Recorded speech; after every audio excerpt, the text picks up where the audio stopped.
तुंगभद्रा नदी के तट में एक ब्राह्मण रहते हैं, उनका नाम है आत्मदेव।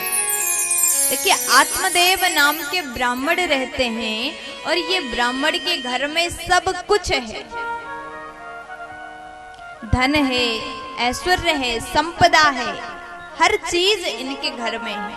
और एक पत्नी है, नाम है धुंधुली। धुंधुली देवी स्वभाव की बड़ी विचित्र प्रकार की थी।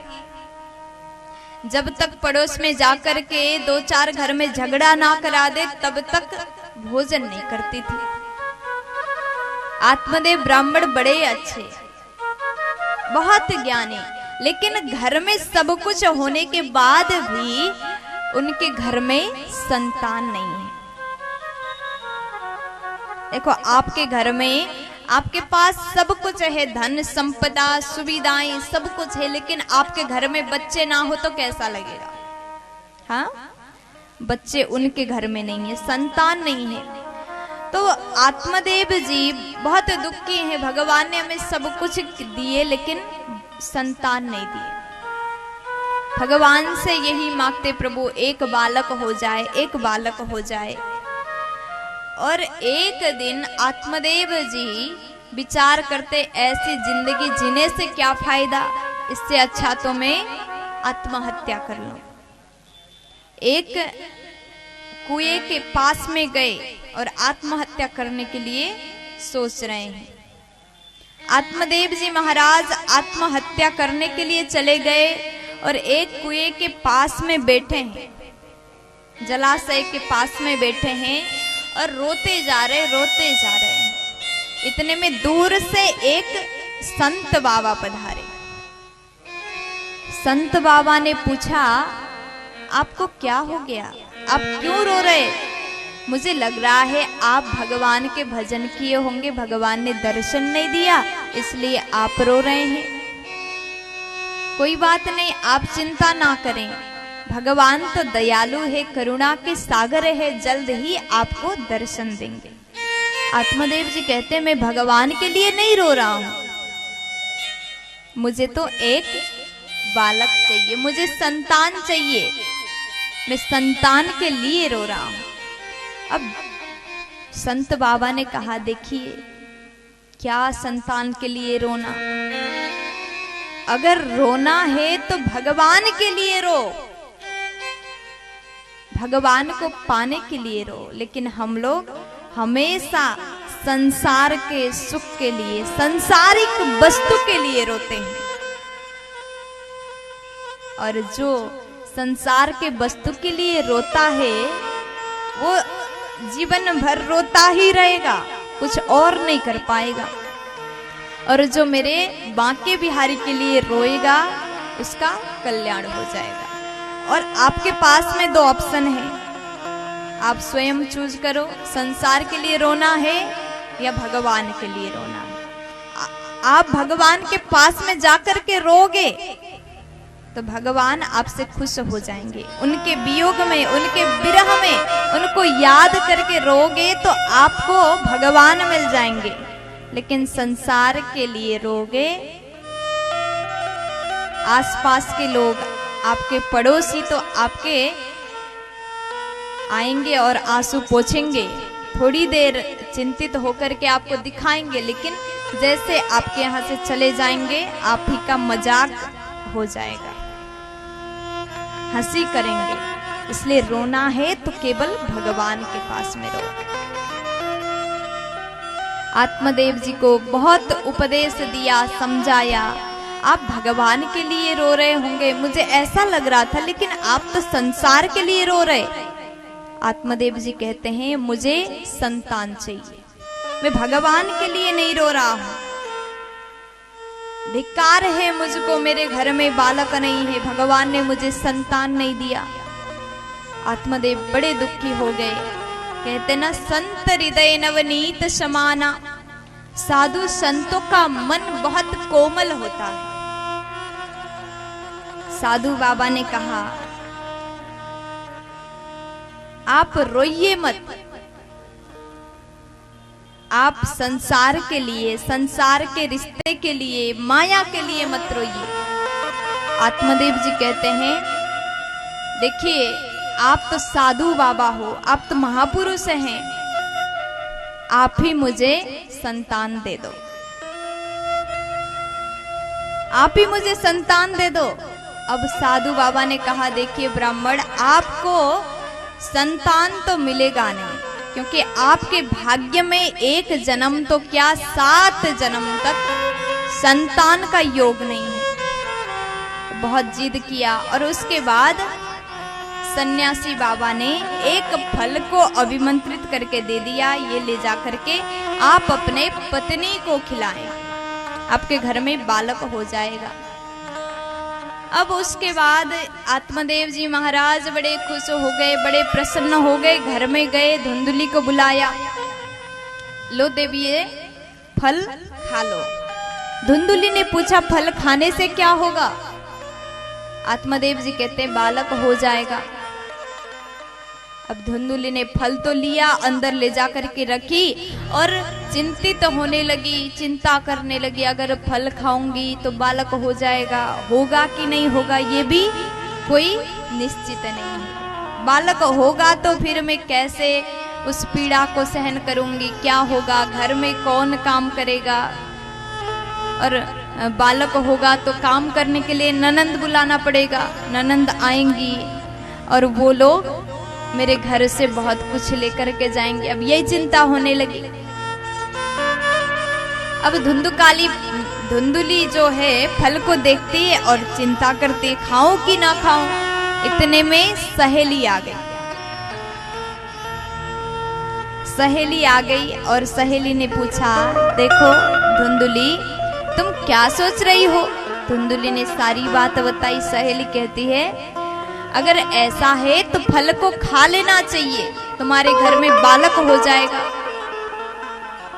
फल को तुरंत खा लो। धुंधुली ने मना किया। सहेली चली गई। थोड़ी देर बाद धुंधुली की छोटी बहन आ गई और धुंधुली की बहन कहती है,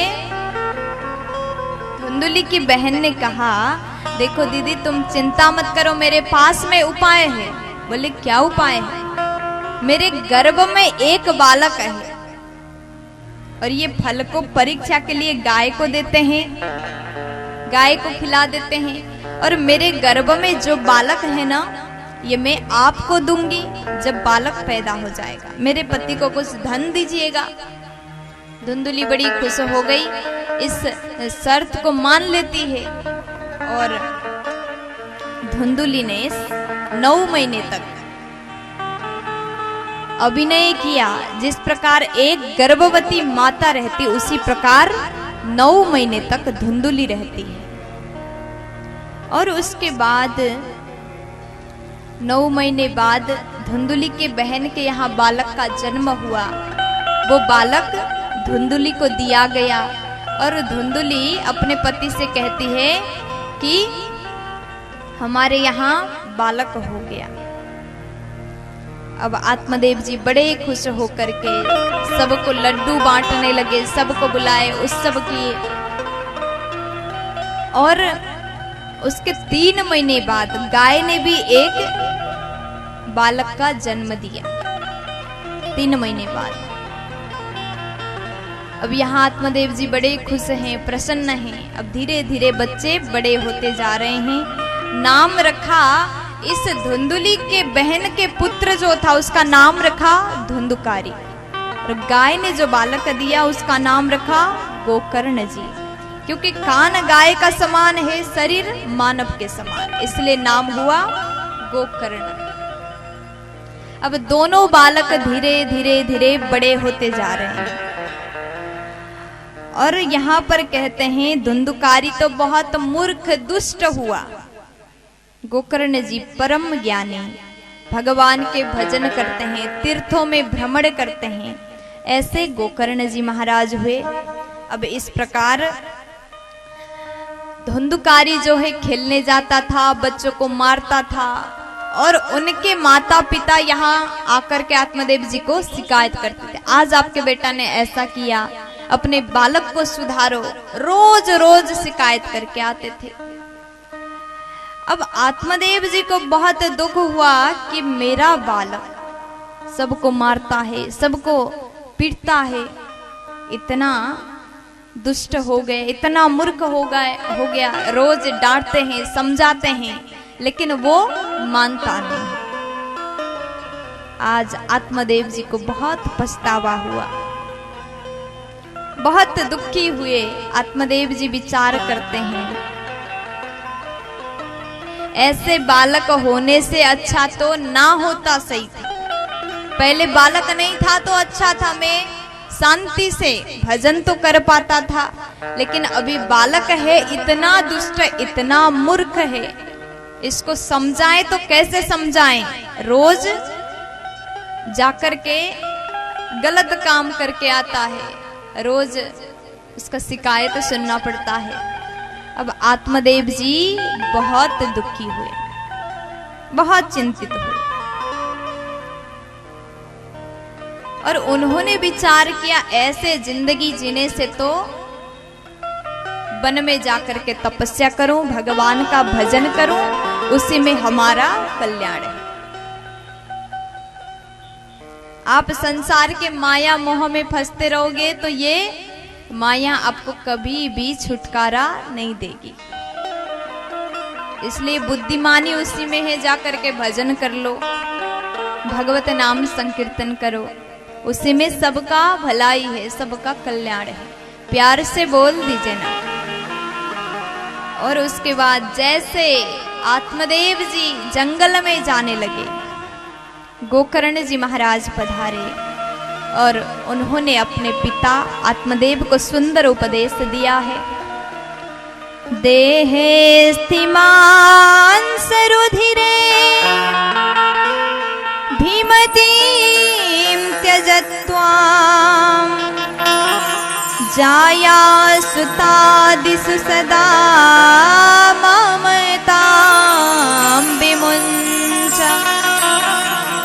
पश्यानि जगदिदं क्षणभाङ्गनिष्ठम् वैराग्यरागरसिको भावभक्तिनिष्ठ। पिताजी, संसार के माया मोह में मत पड़े, बुद्धिमानी उसी में है। आप वन में जाएं और भजन करें, भगवान का भजन करोगे तो आपका कल्याण हो जाएगा। बहुत सुंदर उपदेश दिया। देखिए पिताजी, ये जो शरीर है ना, ये तन है, इसमें कुछ भी नहीं है। आप सोचो कि हमें इतना सुंदर देह मिला है और हमारे पास इतना सुंदर देह है, हम हमेशा जीवित रहेंगे। अगर ये घमंड करोगे तो घमंड किसी काम का नहीं है, क्योंकि जो आया है उसको तो जाना ही पड़ेगा। यहाँ कोई भी जीवित नहीं रह पाएगा। राजा परीक्षित को श्राप लगा था 7 दिन में मरने का, और हमारे पास भी केवल 7 दिन है। 7 दिन, रविवार से शनिवार तक 7 दिन है, और यही 7 दिन में आना है, इसी 7 दिन में जाना है। घमंड किस काम का, अहंकार किस लिए? मरना तो सबको ही पड़ेगा।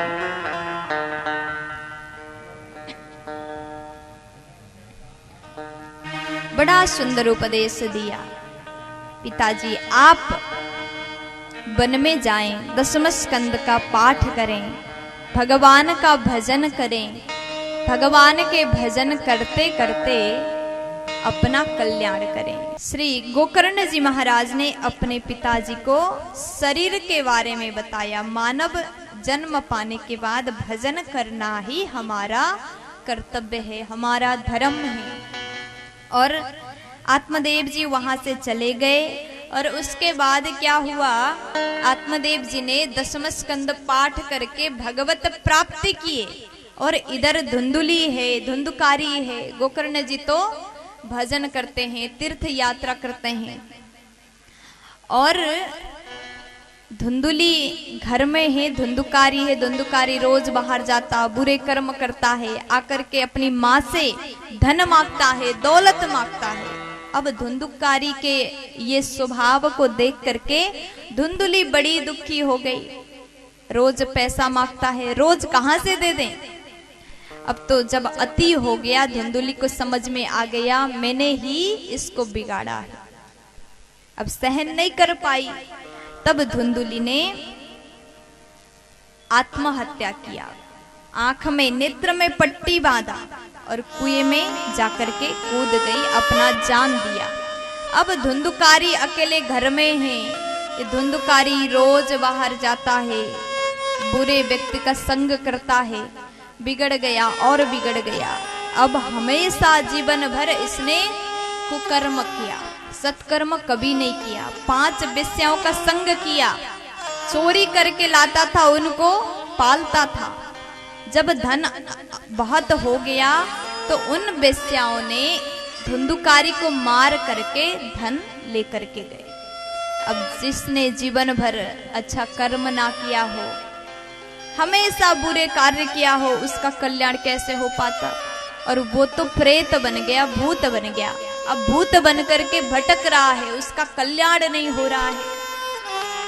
तो प्यारे, उसके बाद यहाँ सुत जी महाराज सुनाते हैं, एक दिन गोकर्ण जी महाराज तीर्थ यात्रा से भ्रमण करते करते अपने घर में आए, रात्रि विश्राम किया। आंगन में जैसे सोए, थोड़ा सा नींद लगी, फिर वो जग गए। झलक दिखाई दिया, कभी आग जैसा, कभी इंद्र जैसा, कभी हाथी जैसा। तो गोकर्ण जी ने पूछा तुम कौन हो। धुंधुकारी कुछ बोला नहीं, क्योंकि बोल नहीं पाता, क्योंकि वो तो प्रेत है। और गोकर्ण जी ने कमंडलू से जल छिड़क दिया। तब कहता है भैया मैं आपका भाई धुंधुकारी हूं, मैं प्रेत बन गया, मेरा कल्याण नहीं हो पा रहा है, आप कुछ साधन करो। तब गोकर्ण जी महाराज ने विचार किया क्या किया जाए। श्राद्ध तर्पण करने से तो कल्याण नहीं हुआ, क्योंकि वो धुंधुली का नहीं, धुंधुली के बहन का पुत्र है, इसलिए श्राद्ध से भी उसका कल्याण नहीं हुआ। तो ये धुंधुकारी कहता है मेरा कल्याण श्राद्ध से नहीं होगा, आप कुछ और उपाय करो। प्रातः काल होते ही सूर्योदय जैसे हुआ, गोकर्ण जी महाराज ने सूर्य देवता को स्तंभित किया, प्रणाम किया और प्रश्न किया भूत प्रेत का कल्याण कैसे हो पाएगा, भूत प्रेत का। तब गोकर्ण जी ने जैसे पूछा, तब सूर्यदेव कहते हैं आप तो भागवत कथा श्रवण कराएं। देखिए, भागवत कथा से केवल मानव का ही नहीं, भूत प्रेत का भी कल्याण हो जाएगा भागवत कथा से। अब गोकर्ण जी महाराज ने बड़ा सुंदर भागवत कथा का आयोजन किया और एक बास के अंदर धुंधुकारी प्रेत रूप में था, प्रवेश किया और 7 दिन तक निरंतर नियम अनुसार श्रीमद् भागवत कथा श्रवण पान किया। प्रतिदिन बांस के एक एक ग्रंथि फूटता है और 7 दिन में धुंधुकारी के लिए एक दिव्य विमान आया और उस विमान में बैठ करके धुंधुकारी भगवत धाम में चला गया। बोलिए भागवत भगवान की।